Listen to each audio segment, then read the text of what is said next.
কৃতজ্ঞতা জ্ঞাপন করছি মহান আল্লাহ তাআলার প্রতি এবং দুরূদ নাজিল হোক আমাদের প্রিয় নবী সাল্লাল্লাহু আলাইহি সাল্লামের প্রতি।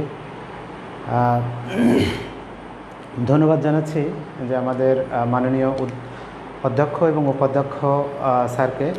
প্রিয় ছাত্রছাত্রী বৃন্দ, আজকে তোমাদের সামনে হাজির হয়েছি তৃতীয় লাইভ ক্লাস নিয়ে। এর আগে অনেকগুলো ক্লাস তোমাদের নিয়েছি, তোমরা জানো। তো আজকে তৃতীয় যে লাইভ ক্লাস আছে সেই ক্লাসে তোমাদের জানো যে গতদিন যে চ্যাপ্টার পড়াচ্ছিলাম যে সমন্বয় এবং নিয়ন্ত্রণ, সেই সমন্বয় এবং নিয়ন্ত্রণের তৃতীয় ক্লাস আজকে। তো আজকে তোমরা জানো গতদিন তোমাদের শেষ করছিলাম হচ্ছে কেন্দ্রীয় স্নায়ুতন্ত্র দিয়ে। কেন্দ্রীয় স্নায়ুতন্ত্র, তাহলে কেন্দ্রীয় যে স্নায়ুতন্ত্র আছে তোমরা জানো যে কেন্দ্রীয় স্নায়ুতন্ত্র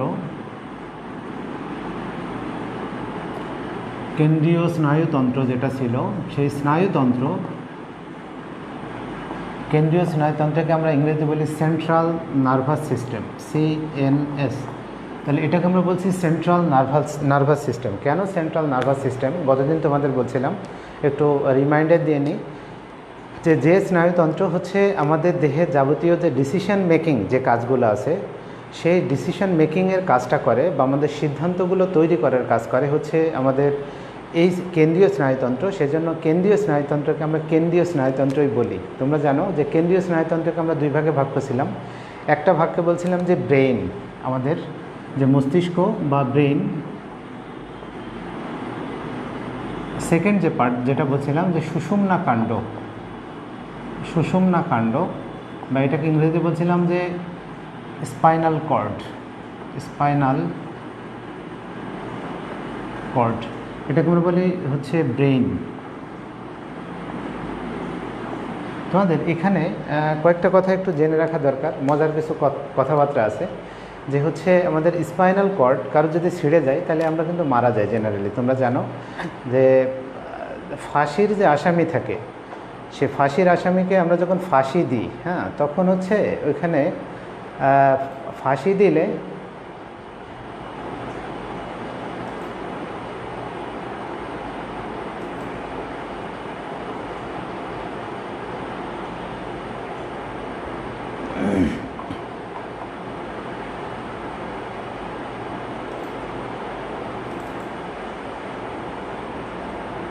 আচ্ছা, তো ফাঁসির আসামিকে যখন ফাঁসি দেওয়া হয়, অ্যাকচুয়ালি ওই ফাঁসির আসামি তোমরা জানো যে হচ্ছে যখন ফাঁসিটা দেওয়া হয় মূলত তখন কিন্তু স্পাইনাল কর্ডটা ছেড়ারই চিন্তাভাবনা করা হয়। তার মানে যখন জল্লাদ লিভার ধরে টান দিলে যখনই পড়ে তখনই পিছনের অংশে সাধারণত স্পাইনাল কর্ডগুলো তোমার ছিঁড়ে যায়।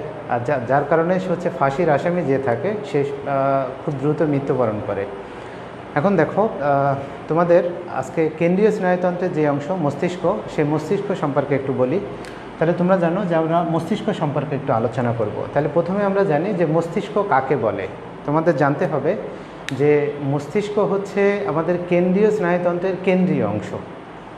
কেন্দ্রীয় স্নায়ুতন্ত্রের তোমাদের যদি শুনতে বা বুঝতে কোনো সমস্যা হয় নিচে কমেন্ট সেকশানে তোমরা আমাকে জানাও, আমি তোমাদের কমেন্টস যেগুলো আছে সেগুলো নিব, তোমরা আমাকে জানাইতে পারো। তাহলে আমি ইনশাল্লাহ তোমাদের যদি প্রবলেম হয় তাহলে আমি সেগুলো সলভ করার চেষ্টা করবো ইনশাল্লাহ। তো সেক্ষেত্রে মস্তিষ্ক সম্পর্কে কথা বলছিলাম। মস্তিষ্ক হচ্ছে কেন্দ্রীয় স্নায়ুতন্ত্রের কেন্দ্রীয় অংশ। তার মানে হচ্ছে সাপোজ মনে করো যে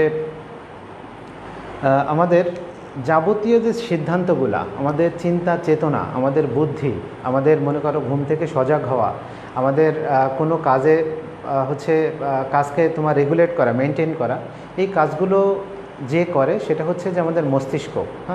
এবং মনে করো কেউ তোমাকে একটা কোনো কোশ্চেন করলো, তার চিন্তা ভাবনা করে সেই কোশ্চেনটার আনসার দেওয়া।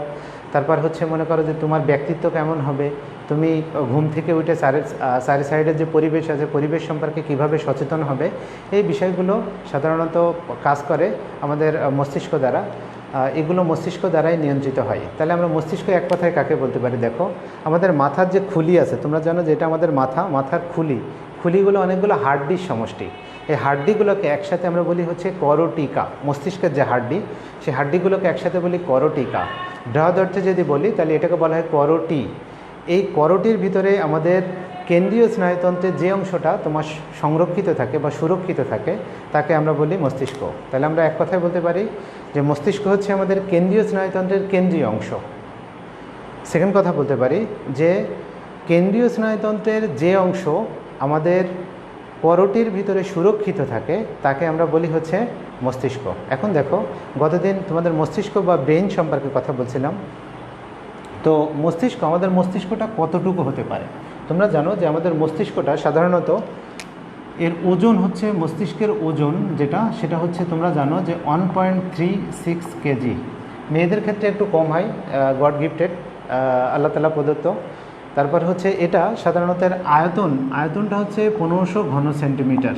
আয়তন হচ্ছে 1500 সেন্টিমিটার কিউব বা ঘন সেন্টিমিটার এটা। তারপরে হচ্ছে দেখো, এই মস্তিষ্ক সাধারণত তোমরা জানো মস্তিষ্কের ভিতরে কি থাকে? মস্তিষ্কের ভিতরে অসংখ্য নিউরন থাকে, তাই তো?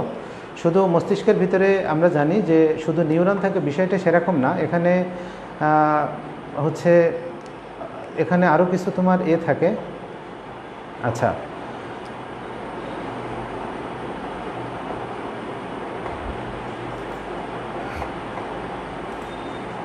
তো মস্তিষ্ক একটা পর্দা দ্বারা আবৃত থাকে। আমাদের মস্তিষ্ক চারি সাইডের একটা হচ্ছে পর্দা দ্বারা আবৃত থাকে।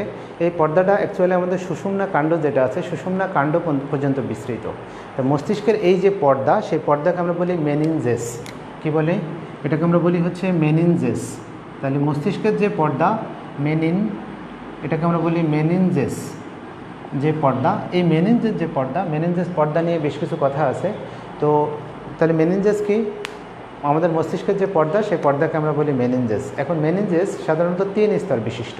হ্যাঁ, তো এর যে 3টা স্তর আছে, প্রথম যে স্তরটা সেটাকে আমরা বলি সেটাকে আমরা বলি ডুরামেটার। তারপরে মাঝের যে স্তরটা আছে সেটাকে আমরা বলি তোমার অ্যারাকনয়েড মেটার।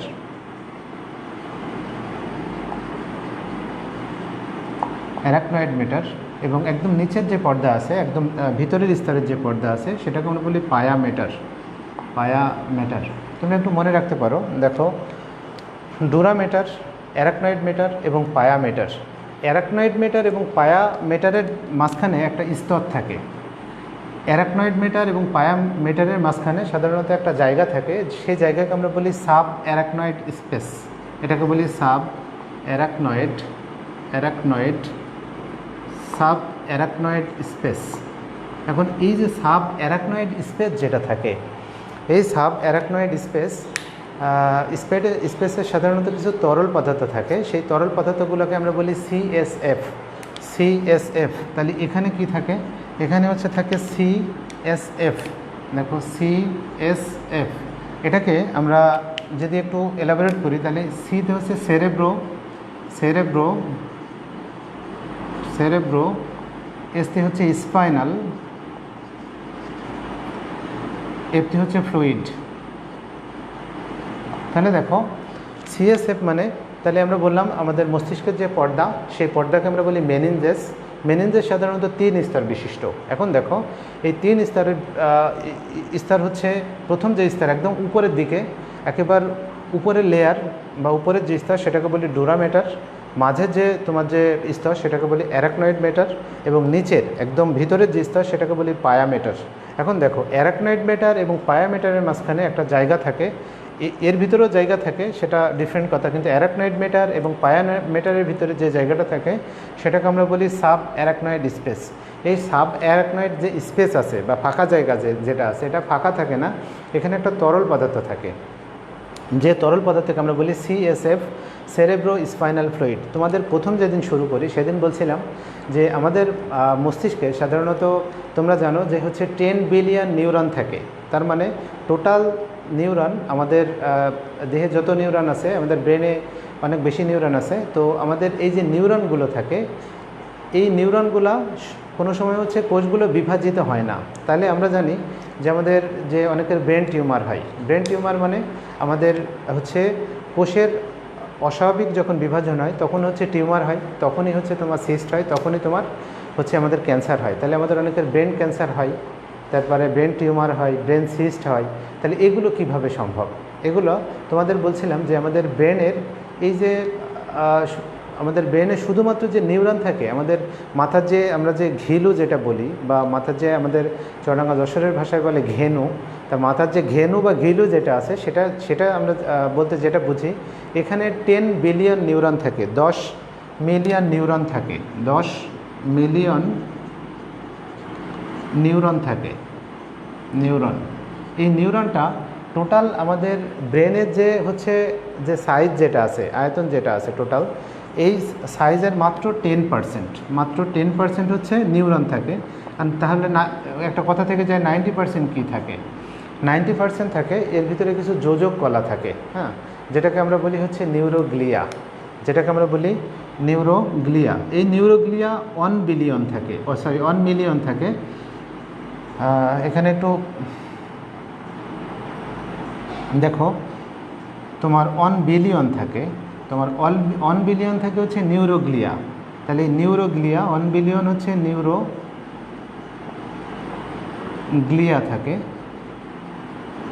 এই নিউরোগ্লিয়াটা সাধারণত টোটাল আমাদের ব্রেনের যে ভলিউম আছে বা আয়তন আছে তার 90%। তাহলে তোমরা বুঝতে পারছো যে আমাদের ব্রেনে শুধু নিউরন থাকে না, নিউরনের সাথে কিছু যোজক কলা থাকে। আমরা নিউরোগ্লিয়া সম্পর্কে একটু পরে আলোচনা করছি, হ্যাঁ, নিউরোগ্লিয়া সম্পর্কে একটু আমরা পরে আলোচনা করি। আগে আমি মেনিনজেসটা একটু শেষ করে নিই, একটু খেয়াল করো। তাহলে মেনিনজেস বলছিলাম যে মস্তিষ্কের যে পর্দা, সে পর্দা মেনিনজেস। এখানে সাধারণত এটা 3 স্তর বিশিষ্ট, এবং ডুরামেটার, অ্যারাকনয়েড মেটার এবং পায়ামেটার। অ্যারাকনয়েড মেটার এবং পায়ামেটারের মাঝখানে যে তোমার যে জায়গাটা থাকে সেটাকে বলি সাব অ্যারাকনয়েড স্পেস। এখন সাব অ্যারাকনয়েড স্পেসে সাধারণত একটা তরল পদার্থ থাকে, সেই তরল পদার্থকে আমরা বলি CSF, বা এটাকে আমরা বলি যে সেরেব্রো স্পাইনাল ফ্লুইড, তাই তো? এখন দেখো, তোমাদের দেখতে একটু সমস্যা হচ্ছে।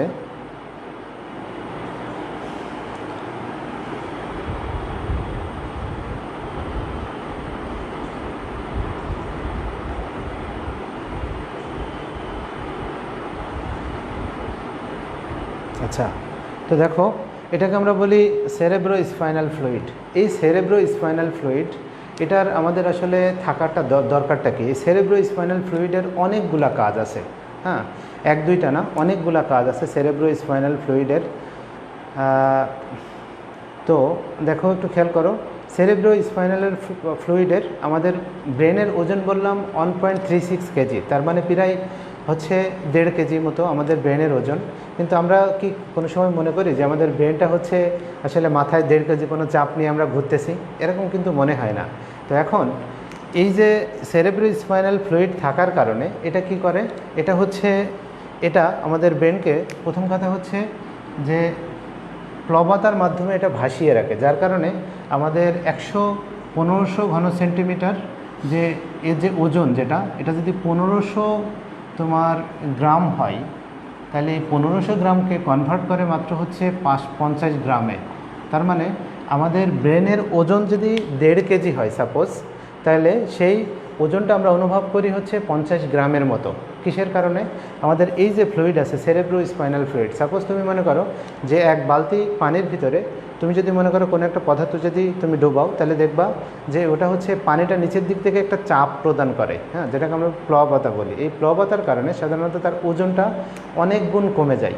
তা আমাদের ব্রেনের চারি সাইডে যে মেনিনজের যে পর্দা আছে, সেই পর্দার ভিতরে সেরেব্রো স্পাইনাল ফ্লুইড বা এই তরল পদার্থ থাকার কারণে আমরা আমাদের ব্রেনের যে ওজন আছে সেই ওজনকে কিন্তু বুঝতে পারি না, হ্যাঁ, সেই ওজনটা খুবই হালকা মনে হয়। তুমি কোনো সময় মনে করো না যে আমি 1.5 কেজি ওজনের কোনো ভারী বস্তুকে মাথায় নিয়ে হচ্ছে আমি ঘোরাফেরা করছি, এরকম কিছু তুমি মনে করো না। তারপরে দেখো, এটা হচ্ছে আমাদের যে কেন্দ্রীয় যে স্নায়ুতন্ত্র, আমাদের সেরেব্রো স্পাইনাল ফ্লুইড। তাহলে এটা কি বললাম? যে এটা বললাম যে আমাদের ওজনকে হচ্ছে হ্রাস করে।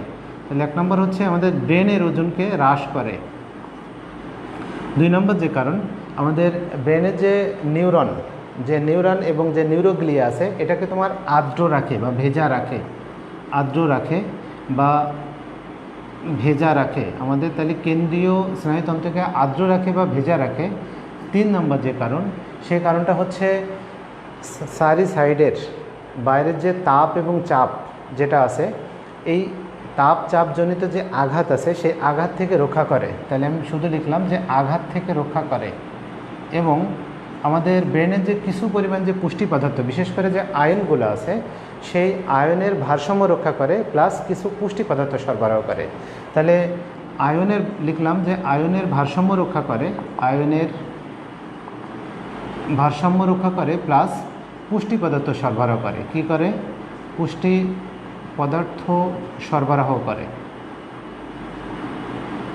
পুষ্টি পদার্থ সরবরাহ করে, এই কাজগুলো করে। তারপরে হচ্ছে তোমার এখান থেকে সাধারণত আমাদের মেনিনজেস যেটা আছে, সেই মেনিনজেস, তাহলে আমি একটু ক্লিয়ার করে নিই তারপরে বলি। তাহলে দেখো, আমাদের যে সেরেব্রো স্পাইনাল ফ্লুইড, এটা বলছিলাম যে আমাদের মস্তিষ্কের তরল পদার্থ, শুধু আমাদের মস্তিষ্কের না, আমাদের মস্তিষ্কের যে গহ্বর আছে সেই গহ্বর মেনিনজেসের ভিতরে যে পর্দা আছে যে বিভিন্ন স্তরে, সেই স্তরে তোমার সেরেব্রো স্পাইনাল ফ্লুইড থাকে। আমাদের হচ্ছে যে সুষুম্না কাণ্ড যেটা আছে, তোমরা জানো কোমর পর্যন্ত বিস্তৃত ঘাড় থেকে একেবারে যে সুষুম্না কাণ্ড আছে, সেই সুষুম্না কাণ্ডের ভিতরেও সেরেব্রো স্পাইনাল ফ্লুইড আছে। এই ফ্লুইডগুলো কী কাজ করে দেখো, আমাদের ব্রেনের ক্ষেত্রে এটা কি করে? ওজনকে হ্রাস করে।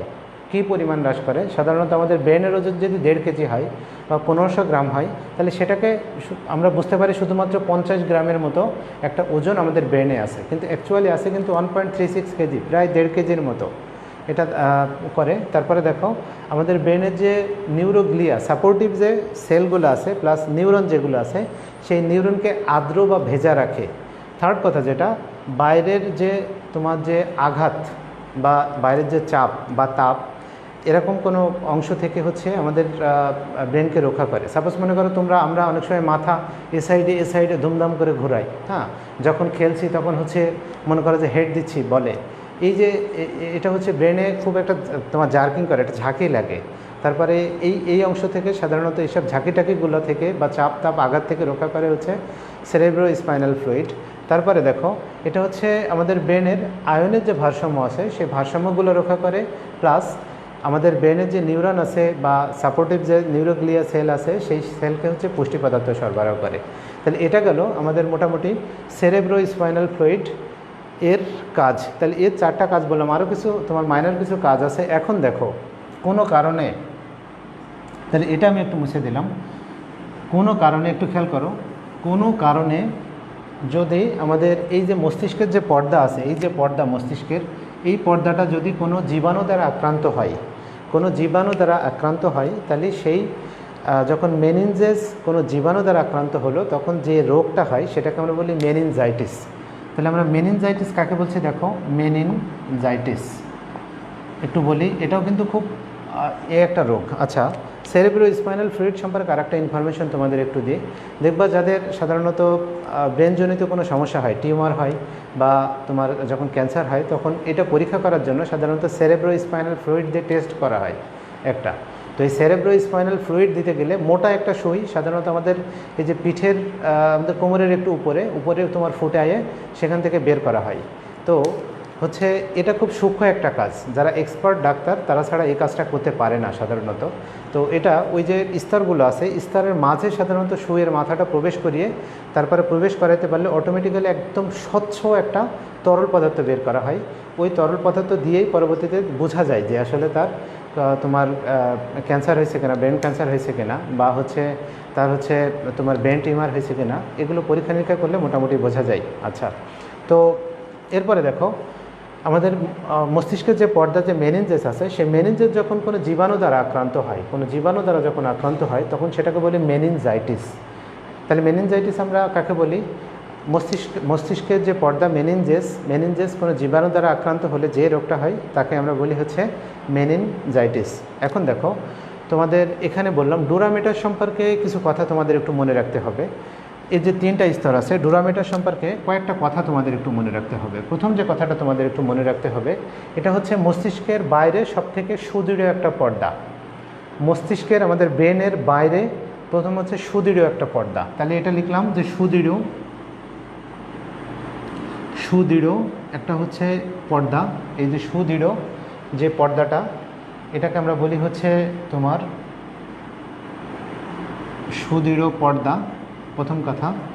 সেকেন্ড কথা হচ্ছে আমাদের অপারেশন করার সময় যখন বিভিন্ন চেতনানাশক দেওয়া হয়, হ্যাঁ তোমরা জানো, তখন এটা হচ্ছে এই মেনিনজেসের সাধারণত নিচের যে তোমার ডুরামেটার এবং অ্যারাকনয়েড মেটারের মাঝখানের যে স্তরটা, সেই স্তরে সাধারণত দেওয়া হয়। তাহলে আমাদের অপারেশন করার জন্য যখন অজ্ঞান করা হয় তখন যে চেতনানাশক যেটা ব্যবহার করা হয়, সেই চেতনানাশকটা ব্যবহার করা হয় এই দুইটার মাঝখানের স্পেসে, বা এই দুইটার মাঝখানের যে জায়গা আছে সেই জায়গায় এটা ব্যবহার করা হয়। এটাকে বলা হয় এপিডুরাল স্পেস।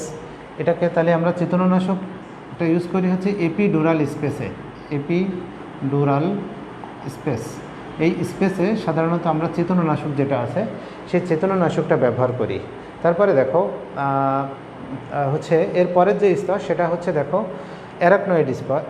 অ্যারাকনয়েড যে তোমার যে ম্যাটার আছে এটা হচ্ছে মধ্যবর্তী স্তর। তাহলে এটা আমরা বলতে পারি যে এটা হচ্ছে মধ্যবর্তী যে স্তর, সেই স্তরকে আমরা বলি তোমার হচ্ছে অ্যারাকনয়েড স্তর। এবং এই অ্যারাকনয়েড স্তর এবং অ্যারাকনয়েড মেটার এবং পায়া মেটারের মাঝখানে যে স্তর সাব অ্যারাকনয়েড স্পেস, সেখানে সেরেব্রো স্পাইনাল ফ্লুইড থাকে। এবং পায়া মেটার যেটা সেটা হচ্ছে মস্তিষ্কের সর্ববৃহৎ একেবারে অন্তঃস্থ স্তর বা একদম সবচেয়ে নিচের স্তর। আমি আবার একটু বলে দেখো, ডুরামেটার যেটা সেটা হচ্ছে মস্তিষ্কের বাইরের সবথেকে সুদৃঢ় পর্দা।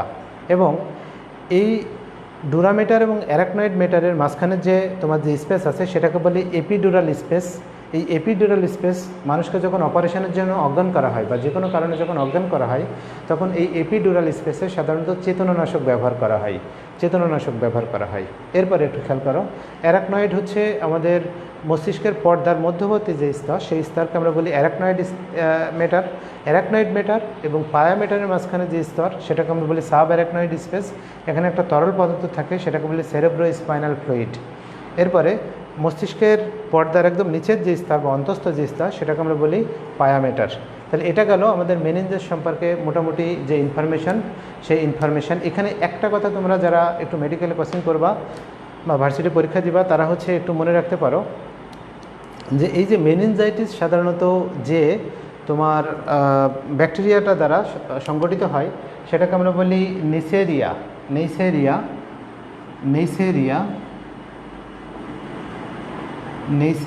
এটাকে বলি নেইসেরিয়া হচ্ছে মেনিনজাইটিডিস,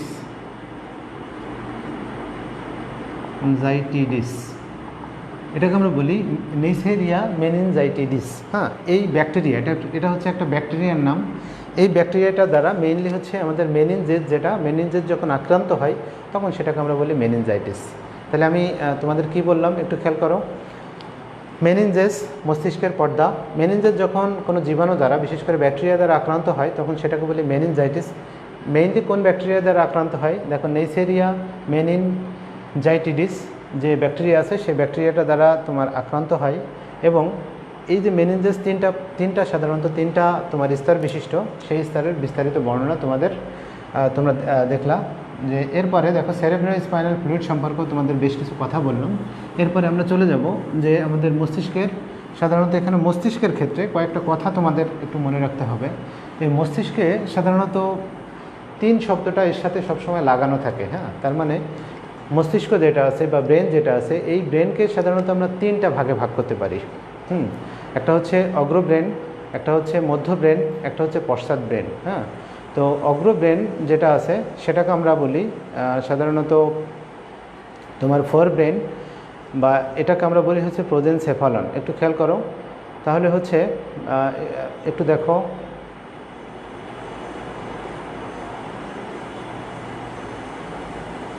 আচ্ছা তাহলে দেখো এই ব্রেনকে আমরা 3 ভাগে ভাগ করতে পারি। দেখো প্রথম যে ভাগ এটাকে আমরা বলি, বাংলায় বলি হচ্ছে অগ্র মস্তিষ্ক, বা তোমার এটাকে ইংরেজিতে বলি হচ্ছে ফোর ব্রেন। ফোর মানে হচ্ছে সামনে, ব্রেন। সায়েন্টিফিক্যালি এটাকে আমরা বলি হচ্ছে প্রোজেনসেফালন।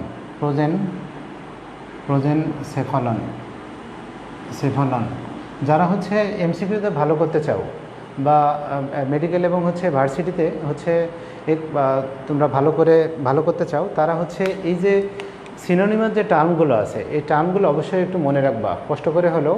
তোমরা এই টার্মগুলো তোমাদের মনে রাখতে একটু কষ্ট হয়, তোমরা যদি বারবার করে লেখো বিষয়গুলো পড়ার সময় কলমটা নিয়ে যদি মুখে বিড়বিড় করে বলো এবং লেখো, তাহলে তোমাদের ইনশাল্লাহ এটা মনে থাকবে। তাহলে দেখো, এটাকে আমরা বলছি অগ্র মস্তিষ্ক, ইংরেজিতে বলছে হচ্ছে ফোর ব্রেন, সায়েন্টিফিক্যালি বলছে হচ্ছে প্রোজেনসেফালন।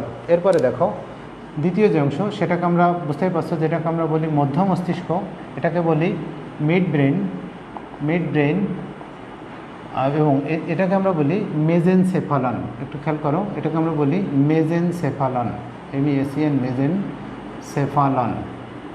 দেখো এখানে একটা কথা, সেফালন বারবার আসছে, সেফালো, এই সেফালন কথাটা আসছে সেফালো থেকে, হ্যাঁ, সেফালো শব্দের অর্থ হচ্ছে হেড, সেফালো শব্দের অর্থ হচ্ছে হেড বা মাথা।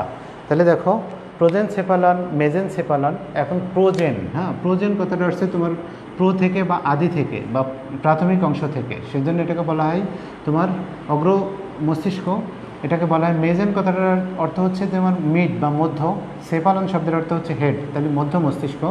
এবং শেষের যে অংশটা 3 নম্বর, সেটাকে আমরা বলি পশ্চাৎ মস্তিষ্ক, এটাকে আমরা বলি ইংরেজিতে বলি হচ্ছে হাইন্ড ব্রেন। এটার সাধারণত বলে মেটেনসেফালন, যেটা তোমাদের বইতে নাই, মেটেনসেফালন, বা এটার আরেকটা নাম হচ্ছে রম্বোসেফালন, হ্যাঁ, RHOMBO, স্পেলিংটা ডিফারেন্ট আছে, রম্বোসেফালন। তাহলে এটাকে আমরা বলছি রম্বোসেফালন বা মেটেনসেফালন। এখন দেখো অগ্র মস্তিষ্ককে আবার 3 ভাগে ভাগ করা যায়, মধ্য মস্তিষ্ককেও 3 ভাগে ভাগ করা যায়, পশ্চাৎ মস্তিষ্ককেও 3 ভাগে ভাগ করা যায়। তার মানে এখানে 3 শব্দের আধিক্য যেটা আছে, এই আধিক্যটা অনেক বেশি। তো আমরা একটু খেয়াল করি, হচ্ছে তোমাদের বলছিলাম যে মস্তিষ্কে সাধারণত 100 বিলিয়ন, তোমাদের ওইখানে মিলিয়ন লিখে ফেলছিলাম সম্ভবত, 100 বিলিয়ন নিউরন থাকে। তাহলে এই মস্তিষ্কে টোটাল 100 বিলিয়ন হচ্ছে তোমার নিউরন থাকে। আর নিউরোগ্লিয়া সম্পর্কে তোমাদের একটু কথা বলছিলাম, যে নিউরোগ্লিয়া, তাহলে দেখো আমরা নিউরোগ্লিয়া যেটা হচ্ছে আমাদের যে মস্তিষ্কের যে আমাদের যে নিউরনগুলো আছে, সেই নিউরনগুলোকে ধরে রাখার জন্য এবং সেই নিউরনগুলোকে সাপোর্ট করার জন্য এবং বাইরের যে আঘাত আছে সেই আঘাত থেকে রক্ষা করার জন্য কিছু হচ্ছে তোমার যোজক কলা থাকে, কানেকটিভ টিস্যু থাকে, সেই টিস্যুগুলোকে আমরা বলি হচ্ছে নিউরোগ্লিয়া। তাহলে নিউরোগ্লিয়া কাকে বলছি দেখো, নিউরোগ্লিয়া। তাহলে আমাদের মস্তিষ্কের, একটু ভালো করে খেয়াল করো, মস্তিষ্কের ভিতরে নিউরনকে তোমার সাপোর্টকারী, নিউরনকে কিছু পরিমাণ পুষ্টি পদার্থ সরবরাহকারী এবং বাইরের আঘাত থেকে রক্ষাকারী যে যোজক কলা থাকে, সেই যোজক কলাকে আমরা বলি হচ্ছে নিউরোগ্লিয়া। তাহলে হচ্ছে মস্তিষ্কের ভিতরে যে তোমার সাপোর্টিভ প্লাস হচ্ছে পুষ্টি পদার্থ সরবরাহকারী প্লাস হচ্ছে তোমার বাইরের আঘাত থেকে রক্ষাকারী যে কোষ, যে যোজক কলাগুলো থাকে, সেই যোজক কলাগুলোকে আমরা বলি নিউরোগ্লিয়া। এখন নিউরোগ্লিয়া আবার সাধারণত তোমার 4 ধরনের আছে, হ্যাঁ, 4 টাইপ আছে। একটাকে আমরা বলি অ্যাস্ট্রোসাইট, প্রথম যে ভাগটা, এটা সাধারণত এদের গঠনটা এক এক রকম, সেই জন্য গঠনের ভিত্তিতে এদেরকে আবার 4টা ভাগে ভাগ করতে পারি। প্রথম যে ভাগ সেটাকে আমরা বলি অ্যাস্ট্রোসাইট। তারপরে দেখো অ্যাস্ট্রোসাইটের পরে যেটা আছে দেখো অলিগোডেন্ড্রোসাইট,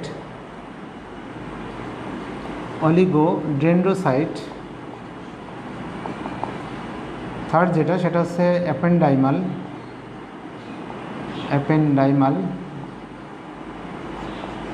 এবং আরেকটা যেটা আছে সেটাকে বলি মাইক্রোগ্লিয়া। এই 4 ধরনের সাধারণত তোমার কোষগুলো তোমার থাকে, এই 4 ধরনের কোষই হচ্ছে নিউরোগ্লিয়া। তাহলে এক কথায় যদি বলি নিউরোগ্লিয়া কি, তাহলে আমাদের ব্রেনের হচ্ছে সাপোর্টিভ যে যোজক কলা থাকে, সেই যোজক কলাকে আমরা বলি নিউরোগ্লিয়া। এই যোজক কলা শুধু সাপোর্ট করে না, নিউরনের কিছু পরিমাণ পুষ্টি পদার্থ সরবরাহ করে, নিউরনকে ধরে রাখে এবং নিউরনের হচ্ছে বাইরের যে আঘাত সেই আঘাত থেকে রক্ষা করে। আমাদের ব্রেন টিউমার যেটা হয়, তোমরা জানো যে আমাদের নিউরনগুলো, মস্তিষ্কের নিউরনগুলো বিভাজিত হতে পারে না। গতদিন তোমাদের বলছিলাম যে একটা শিশু যে পরিমাণ জন্মগ্রহণকারী নিউরন নিয়ে, একটা শিশু যতগুলো নিউরন নিয়ে জন্মগ্রহণ করে, ঠিক ততগুলো নিউরন নিয়ে সেই মানুষটা যখন মারা যায়, ঠিক ততগুলো নিউরন নিয়েই মারা যায়। তার মানে নিউরন হচ্ছে বাড়েও না কমেও না, এটা ফিক্সড থাকে। তাহলে কি হয়, নিউরনের সাইজটা বড় হয়, আয়তনে বড় হয়, হ্যাঁ, মনে করো। কিন্তু নিউরনের যে নাম্বার বা সংখ্যা যেটা, সেটা হচ্ছে তোমার স্থিতিশীল থাকে।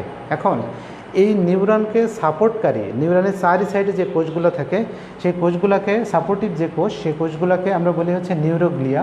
সেই নিউরোগ্লিয়া হচ্ছে তোমার 4 ধরনের কোষ আছে: অ্যাস্ট্রোসাইট, অলিগোডেন্ড্রোসাইট, অ্যাপেন্ডাইমাল সেল এবং মাইক্রোগ্লিয়া। এখন এই কোষগুলো সাধারণত বিভাজিত হতে পারে। কি হতে পারে? বিভাজিত হতে পারে। এবং এই কোষগুলো যখন অস্বাভাবিক বিভাজন হয়, তখন অস্বাভাবিক বিভাজন হলে প্রথমে হচ্ছে আমাদের ব্রেন টিউমার হয়, পরে গিয়ে ব্রেন সিস্ট হয় এবং আলটিমেটলি গিয়ে ব্রেন ক্যান্সার হয়। হ্যাঁ, তাহলে হচ্ছে আমাদের নিউরনের অস্বাভাবিক বিভাজনের ফলে সাধারণত আমাদের ব্রেন টিউমার বা ব্রেন ক্যান্সার হয় না। আমাদের ব্রেন টিউমার বা ব্রেন ক্যান্সার হয় এই যে সাপোর্টিভ যে সেলগুলো আছে, এই যে কোষগুলো আছে, এই কোষগুলোর তোমার অস্বাভাবিক যে বিভাজন, সেই বিভাজনের ফলে সাধারণত আমাদের ব্রেন টিউমার বা ব্রেন ক্যান্সার হয়। আচ্ছা, এরপরে আমরা দেখো, আমরা চলে যাব যে আমাদের অগ্র মস্তিষ্ক। তাহলে এখানে আমি তোমাদের একটা কথা বললাম, দেখো অগ্র মস্তিষ্ক যেটা আছে একটু খেয়াল করো। হ্যাঁ, মস্তিষ্ককে 3 ভাগে ভাগ করলাম। অগ্র মস্তিষ্ককে 3 ভাগে বিভক্ত, মধ্য মস্তিষ্ক 3 ভাগে বিভক্ত এবং পশ্চাৎ মস্তিষ্ক যেটা আছে সেটাও 3 ভাগে বিভক্ত। তাহলে আমরা একটু খেয়াল করি, অগ্র মস্তিষ্ক যে 3 ভাগে বিভক্ত সেটার 3টা ভাগ আমরা একটু দেখি। তাহলে হচ্ছে এর প্রথম যে ভাগটা দেখো, অগ্র মস্তিষ্ককে আবার 3 ভাগে ভাগ করা যায়। প্রথম যে ভাগ, সেই ভাগকে বলি সেরেব্রাম।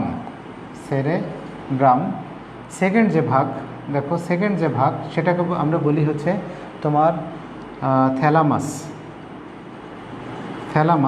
এবং থার্ড যে ভাগ সেটাকে আমরা বলি হচ্ছে হাইপোথ্যালামাস। কি বলি? হাইপোথ্যালামাস। তাহলে আমরা দেখতে পাইলাম যে অগ্র মস্তিষ্ককে 3 ভাগে ভাগ করা যায়, হচ্ছে সেরেব্রাম, থ্যালামাস এবং হাইপোথ্যালামাস। আবার মধ্য মস্তিষ্ক যেটা আছে, মধ্য মস্তিষ্ককেও 3 ভাগে ভাগ করা যায়। কী কী ভাগে ভাগ করা যায় এটা জানে? সেরেব্রাল পেডাঙ্কাল, কর্পোরা কোয়াড্রিজেমিনা এবং হচ্ছে সেরেব্রাল অ্যাকুইডাক্ট। এই 3 ভাগে ভাগ করা যায়। আমি পরে তোমাদের বিস্তারিত লিখে বোঝাবো। এবং পশ্চাৎ মস্তিষ্ক যেটা, সেটাও 3 ভাগে ভাগ করা যায়। কী কী ভাগে ভাগ করা যায়? সেরেবেলাম, এক্ষেত্রে একটু খেয়াল করে, এটা কিন্তু সেরেব্রাম। আর পশ্চাৎ মস্তিষ্কের যে 3টা ভাগ আছে, সেই 3টা ভাগের প্রথম যে ভাগটা সেটাকে বলি সেরেবেলাম। হ্যাঁ, আর হচ্ছে সেকেন্ড যে ভাগ সেটাকে বলি মেডুলা অবলাঙ্গাটা, এবং থার্ড যে ভাগ সেটাকে বলি পন্স। এই 3টা ভাগে তাহলে আমরা দেখতে পাচ্ছি যে মস্তিষ্ককে 3 ভাগে ভাগ করা যায়, অগ্র মস্তিষ্ককে 3 ভাগে ভাগ করা যায়। আমরা দেখব যে মধ্য মস্তিষ্ককে 3 ভাগে ভাগ করা যায় এবং পশ্চাৎ মস্তিষ্ককেও 3 ভাগে ভাগ করা যায়। এখন আমরা অগ্র মস্তিষ্কের একেবারে প্রথম যে পার্ট আছে 3 ভাগে, সেরেব্রাম, এই সেরেব্রাম নিয়ে আমরা একটু আলোচনা করব। এখন দেখো সেরেব্রাম যেটা, আমি এগুলো একটু মুছে দিচ্ছি দেখো। তাহলে আমরা এখন আলোচনা করব সেরেব্রাম নিয়ে। দেখো সেরেব্রাম,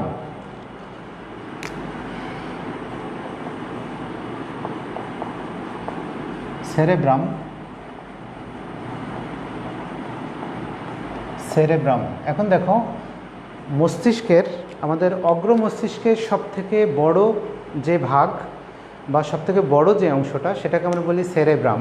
বা আমরা বলতে পারি আমাদের টোটাল মস্তিষ্কের যে 9টা ভাগ আছে, 9টা ভাগের ভিতরে সবথেকে বড় যে ভাগটা, সেই ভাগকে আমরা বলি সেরেব্রাম। এখন তাহলে হচ্ছে মস্তিষ্কের সর্ববৃহৎ অংশের নাম কি? সর্ববৃহৎ অংশের নাম হচ্ছে সেরেব্রাম। এটা, এই যে সেরেব্রাম আছে, সেরেব্রাম সম্পর্কে বেশ কিছু ইনফরমেশন তোমাদের একটু জানতে হবে। যে সেরেব্রাম যেটা আছে, আমি একটু সেরেব্রাম আঁকার তোমাদের চেষ্টা করি।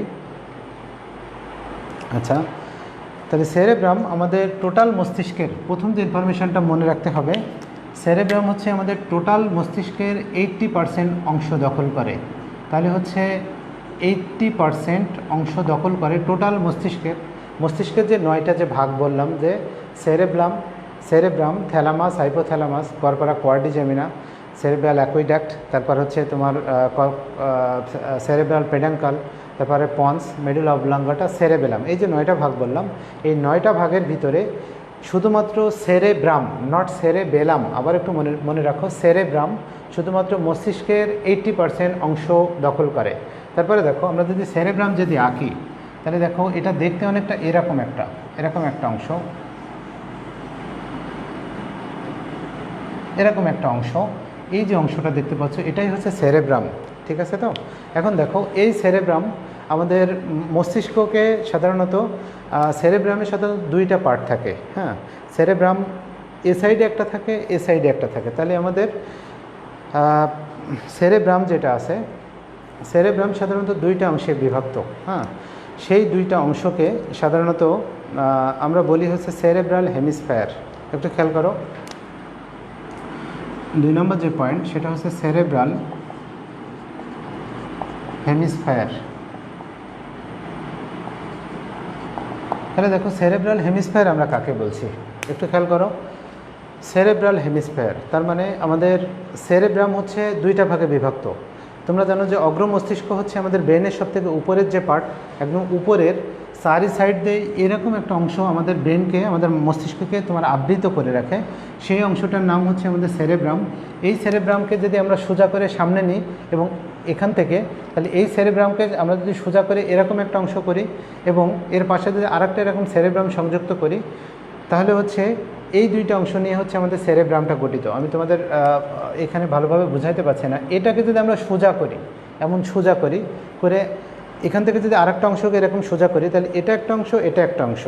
এই দুইটা যে অংশ, দুইটা অংশকে একসাথে আমরা বলছি সেরেব্রাম। এখন দেখো সেরেব্রাম এই যে দুইটা অংশে বিভক্ত, তার মানে আমাদের মস্তিষ্কের উপরের যে পার্ট, একদম শুরু থেকে মাথার পিছনে পর্যন্ত একদম উপর থেকে বিস্তৃত 80% যে অংশ, সেই অংশটা হচ্ছে সেরেব্রাম। এখন আমাদের মাথার খুলিকে এখান থেকে যদি উঠাই, তাহলে দেখতে পাবো যে আমাদের এখান থেকে এই সাইডে একটা সেরেব্রাম আছে, এখান থেকে এই সাইডে একটা সেরেব্রাম আছে। এই যে সেরেব্রাম আছে, এই সাইডে যে সেরেব্রাম আছে সেটাকে আমরা বলি বাম সেরেব্রাল হেমিস্ফেয়ার।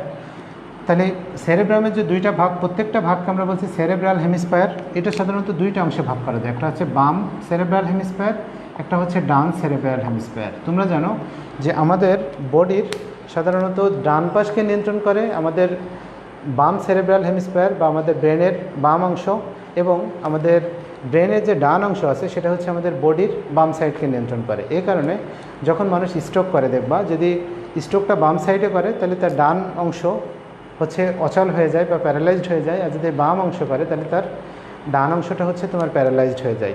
এটা তোমরা কম বেশি সবাই জানো। এখন একটু খেয়াল করো, তাহলে আমাদের সেরেব্রামকে দুইটা ভাগে ভাগ করলাম, একটা হচ্ছে বাম সেরেব্রাল হেমিস্ফেয়ার, একটা হচ্ছে ডান সেরেব্রাল হেমিস্ফেয়ার।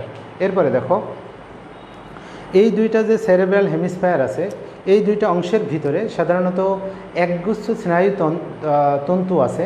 একগুচ্ছ স্নায়ুতন্ত্র বা অনেকগুলো একজনের প্রান্ত যখন একত্রে মিলিত হয়, তখন সেখানে একটা অংশ গঠিত হয়, যে অংশকে আমরা বলি কর্পাস ক্যালোজাম।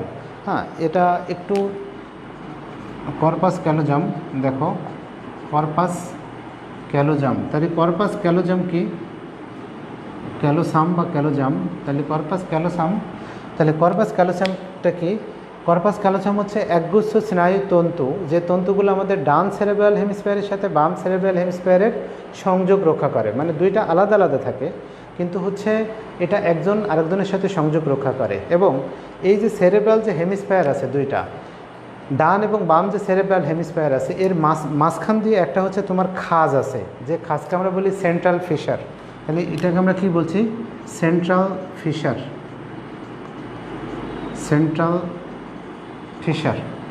তাহলে এটা দেখলাম যে আমাদের সেন্ট্রাল ফিশার। এবং এখানে দেখো এই সেরেব্রাল হেমিস্ফেয়ারের কিছু উঁচু অংশ, ঢেউ খেলানো কিছু অংশ আছে। দেখো এগুলো একবার স্মুথ না, দেখো ঢেউ খেলানো। এই ঢেউ খেলানো উঁচু অংশকে আমরা বলি হচ্ছে তোমার জাইরাস।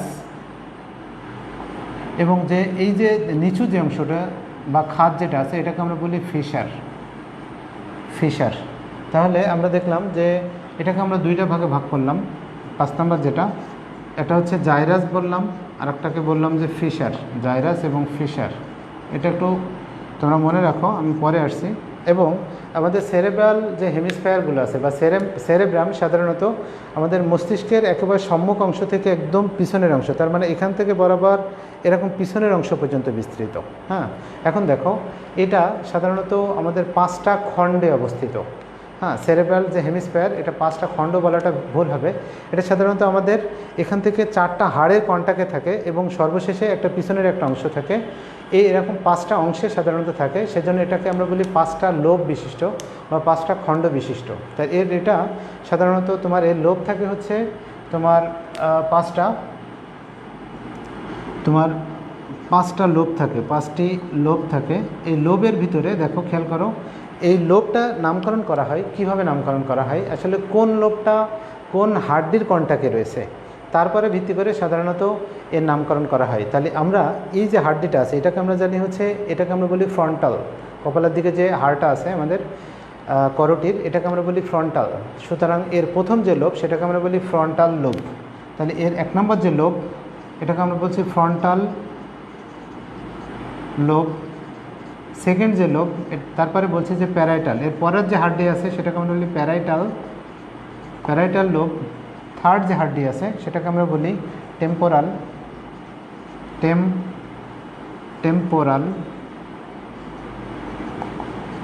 তারপরের যে হাড্ডি আছে সেটাকে আমরা বলি অক্সিপিটাল।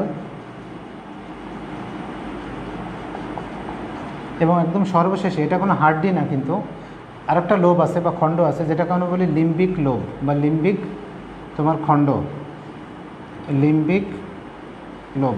তাহলে আমি একটু তোমাদের দেখো একটু আবার তোমাদের রিভিউ করি। তাহলে আমাদের মস্তিষ্কের সর্ববৃহৎ যে অংশ তার নাম সেরেব্রাম, নট সেরেবেলাম। এখন দেখো সেরেব্রাম সাধারণত 2টা অংশে বিভক্ত। প্রথম বললাম যে আমাদের মস্তিষ্কে এই যে মাঝ বরাবর আমরা যদি এটাকে বিভক্ত করি তাহলে দেখবো যে মাঝ বরাবর একটা হচ্ছে তোমার একটা কি আছে, এটাকে বললাম যে একটা হচ্ছে তোমার ভিতরের দিকে একটা হচ্ছে খাজ আছে। আমাদের মাঝ বরাবর, মস্তিষ্কের মাঝ বরাবর একটা খাজ আছে, যে খাজকে আমরা বলি হচ্ছে ফিশার। এটা মাঝ বরাবর অবস্থিত, সেজন্য এটাকে আমরা বলছি যে সেন্ট্রাল ফিশার। এবং এই সেন্ট্রাল ফিশার আমাদের মস্তিষ্ককে 2টা অংশে ভাগ করছে, একটা হচ্ছে বাম অংশ, একটা হচ্ছে ডান অংশ। তাহলে সেরেব্রামের যে বাম যে অংশ সেটাকে বলি বাম সেরেব্রাল হেমিস্ফিয়ার, যে ডান অংশ সেটাকে বলি ডান সেরেব্রাল হেমিস্ফিয়ার। এবং এই সেরেব্রাম আমাদের টোটাল মস্তিষ্কের 80% অংশ দখল করে আছে। এবং আমাদের বাম সেরেব্রাল হেমিস্ফিয়ার এবং ডান সেরেব্রাল হেমিস্ফিয়ারের ভিতরে সংযোগ রক্ষা করার জন্য একগুচ্ছ স্নায়ুতন্ত্র আছে। সেই একগুচ্ছ স্নায়ুতন্ত্রকে আমরা বলি তোমার হচ্ছে কর্পাস ক্যালোজাম। এবং আমাদের যে সেরেব্রাল হেমিস্ফিয়ার আছে, এই সেরেব্রাল হেমিস্ফিয়ারের এই অংশগুলা, এটা হচ্ছে কি, এটা হচ্ছে তোমার ঢেউ খেলানো, এটা হচ্ছে স্মুথ না। তো ঢেউ খেলানোর উপরের যে অংশ আছে একেবারে টপ যে অংশ আছে বা টিপ বলি আমরা, টিপ যে অংশটা সেটাকে বলি জাইরাস। এবং ছোট্ট ছোট যে খাজ আছে সেই খাজকে আমরা বলি ফিশার। হ্যাঁ, এখন এখানে দেখো, এখানেও ফিশার আছে, এখানেও সেন্ট্রাল ফিশার আছে। তাহলে পার্থক্য কি কোথায়? এখানে শুধু ফিশার, তার মানে হচ্ছে ছোট্ট একটা খাজ, সেই খাজকে আমরা বলি ফিশার। আর এখানে দেখো মাঝ বরাবর একদম মস্তিষ্কের মাঝ বরাবর যে তোমার যে খাজটা থাকে সেই খাজকে আমরা বলি সেন্ট্রাল ফিশার। এখন দেখো এরপরে দেখো মস্তিষ্কে সাধারণত সুস্পষ্টভাবে 5টা খণ্ডে বিভক্ত। হ্যাঁ, 5টা খণ্ড বা 5টা লোবে বিভক্ত। এই লোবগুলো সাধারণত নাম করা হয়, 4টা নাম করা হয় হাড্ডি, কোন হাড্ডির সংস্পর্শে আছে বা কোন হাড্ডির কন্টাক্টে আছে তারপরে ভিত্তি করে, এবং শেষের অংশের নামকরণ অন্যভাবে করা হয়। তাহলে দেখো এর 5টা যে লোব আছে, লোবগুলোকে আমরা বলি, একটাকে বলি ফ্রন্টাল লোব, একটাকে বলি প্যারাইটাল লোব, একটাকে বলি টেম্পোরাল লোব, একটা হচ্ছে অক্সিপিটাল, একটা হচ্ছে লিম্বিক লোব। এই 5টা লোব। এবং সর্বশেষ যে তোমাদের কথাটা এখানে মনে রাখতে হবে, 7 নম্বর যে কথাটা তোমাদের একটু মনে রাখতে হবে সেটা একটু বলি। দেখো তোমাদের হোয়াইট ম্যাটার এবং হচ্ছে তোমাদের আরেকটা কী পড়েছিলাম, তোমাদের বলছিলাম যে হচ্ছে গ্রে ম্যাটার এবং হোয়াইট ম্যাটার। দেখো গ্রে মানে তোমরা জানো যে ধূসর, গ্রে ম্যাটার, আর একটা হচ্ছে হোয়াইট ম্যাটার। এখন দেখো তোমাদের যখন নিউরন পড়াই তখন বলছিলাম নিউরনের একজন যেটা থাকে সেটা হচ্ছে চর্বি দ্বারা সাধারণত একটা আস্তরণ থাকে, সেজন্য একজন লম্বা যে প্রান্তটা ছিল সেই প্রান্তটা দেখতে সাদা ছিল। এখন দেখো এই যে আমাদের যে সেরেব্রাল হেমিস্ফিয়ার আছে, এটা যদি ডান বা বাম সেরেব্রাল হেমিস্ফিয়ার হয় তাহলে এর বাইরের যে অংশটা থাকে, দেখো তার মানে এখান থেকে এই যে অংশটা থাকে, এই অংশগুলো হচ্ছে আমাদের নিউরনের কোন প্রান্ত থাকে, নিউরনের একজন থাকে, আর একজন হচ্ছে চর্বি দ্বারা গঠিত। সেই জন্য এই অংশটা দেখতে সাদাটে মনে হয়, এই অংশটা দেখতে তোমার সাদাটে মনে হয়। আচ্ছা, একটু তোমাদের উল্টা করে বলে ফেললাম। এই অংশগুলো থাকে হচ্ছে আমাদের নিউরনের যে তোমার যে কোষ দেহ যে অংশটা আছে, সেই কোষ দেহ অংশটা এখানে থাকে, এই যে অংশটা এখানে থাকে, সেজন্য এই অংশ, উপরের অংশ বা বাইরের অংশকে আমরা বলি গ্রে ম্যাটার, বাইরের এই যে অংশ এটাকে আমরা বলি গ্রে ম্যাটার, আর নিচের যে অংশ এখানে সাধারণত আমাদের স্নায়ুর যে একজন যে প্রান্তগুলা সেই একজন প্রান্তগুলা থাকে, সেজন্য এটাকে আমরা বলি হচ্ছে হোয়াইট ম্যাটার।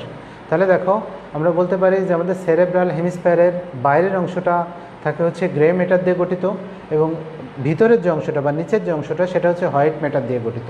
তাহলে এই ইনফরমেশানগুলো তোমাদের একটু মনে রাখতে হবে। এখন দেখো সেরেব্রামের কিছু কাজ আছে, এই কাজগুলো তোমাদের একটু মনে রাখতে হবে। তোমরা এই কাজগুলো কিভাবে মনে রাখবা আমি তোমাদের একটু একটা ছন্দ শিখাই দিই। দেখো ওই পাশে বাবা মা সহ, এই ছন্দটা একটু মনে রাখবা যে ওই পাশে বাবা মা সহ, ওই পাশে বাবা মা সহ ইচ্ছাকৃতভাবে চিন্তা বুদ্ধি দিয়ে উদ্ভাবন করেছেন। ইচ্ছাকৃতভাবে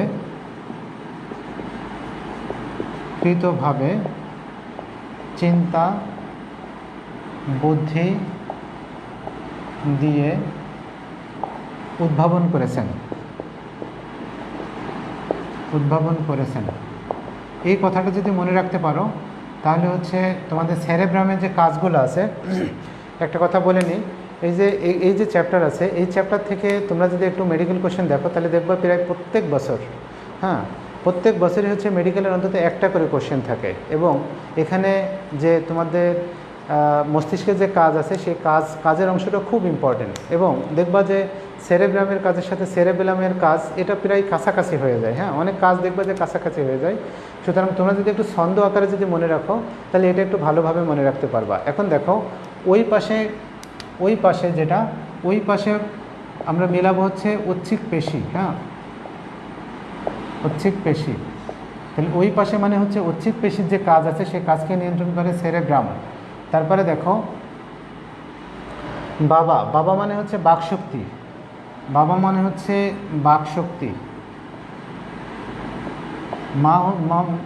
হচ্ছে মানসিক, তোমার মানসিক যে বোধ আছে সেই মানসিক বোধ। তারপরে দেখো সহ হচ্ছে সহজাত প্রবৃত্তি, তাহলে সহ মানে হচ্ছে সহজাত প্রবৃত্তি। তারপরে দেখো ইচ্ছাকৃত মানে ঐচ্ছিক যে কাজ আছে, আমাদের ইচ্ছা শক্তি বা ঐচ্ছিক কাজ, ইচ্ছা শক্তি। চিন্তা মানে চিন্তা, বুদ্ধি মানে বুদ্ধি, তাহলে চিন্তা মানে চিন্তা, বুদ্ধি মানে বুদ্ধি, যে শক্তি আছে সেই শক্তি দিয়ে কিছু নাই। উদ্ভাবন মানে উদ্ভাবনী শক্তি, উদ্ভাবনী যে শক্তি আছে এই উদ্ভাবনী শক্তি, এই কাজগুলো সাধারণত করে হচ্ছে সেরেব্রাম। তাহলে তোমরা একটু মনে রাখবা ওই পাশে বাবা মা সহ ইচ্ছাকৃতভাবে চিন্তা বুদ্ধি দিয়ে উদ্ভাবন করেছেন।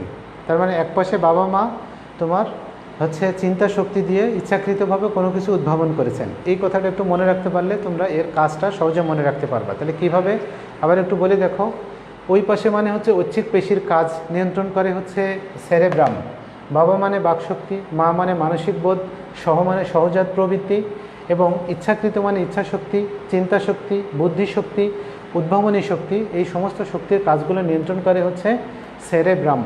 তাহলে আমি মনে হয় তোমাদের বুঝাইতে পেরেছি এতটুকু। তো এখানে অ্যাকচুয়ালি দেখো একটু কয়েকটা কথা বলে দিই তোমাদের।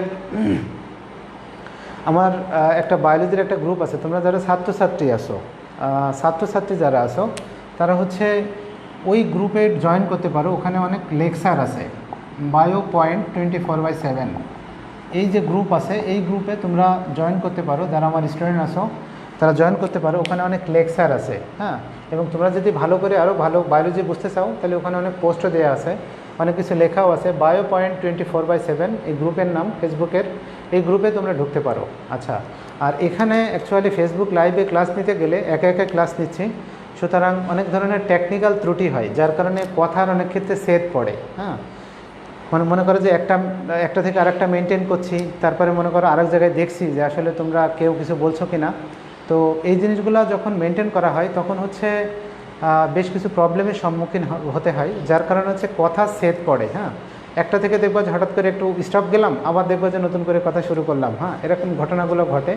তো এই টেকনিক্যাল ত্রুটির জন্য অ্যাকচুয়ালি আমি নিজেই সব কিছু করছি অ্যাকচুয়ালি, সেজন্য একটু বেশি হচ্ছে।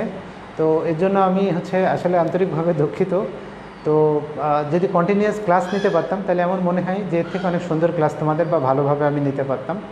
তো এই টেকনিক্যাল ত্রুটির কারণে এটা সম্ভব হচ্ছে না, বা বিভিন্ন পারিপার্শ্বিক অবস্থার কারণেও এটা হচ্ছে সম্ভব হচ্ছে না, যার কারণে আমি আন্তরিকভাবে দুঃখিত। তবে তোমাদের হচ্ছে যেটা তোমরা হচ্ছে এই সময়টা একটু পড়াশুনো চালিয়ে যেও।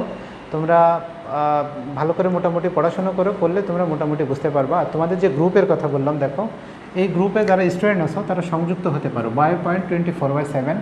তাহলে হচ্ছে তোমরা বায়োলজি সম্পর্কে অন্তত কিছু লেকচার, কিছু লেখা তোমরা পাবা, এবং বিভিন্ন সময়ের যে নির্দেশনা সেই নির্দেশনাগুলো পাবা ইনশাআল্লাহ। তো আজকে তোমাদের এখানেই শেষ করছি। তোমাদের সবার সুস্বাস্থ্য কামনা করে আল্লাহ হাফেজ।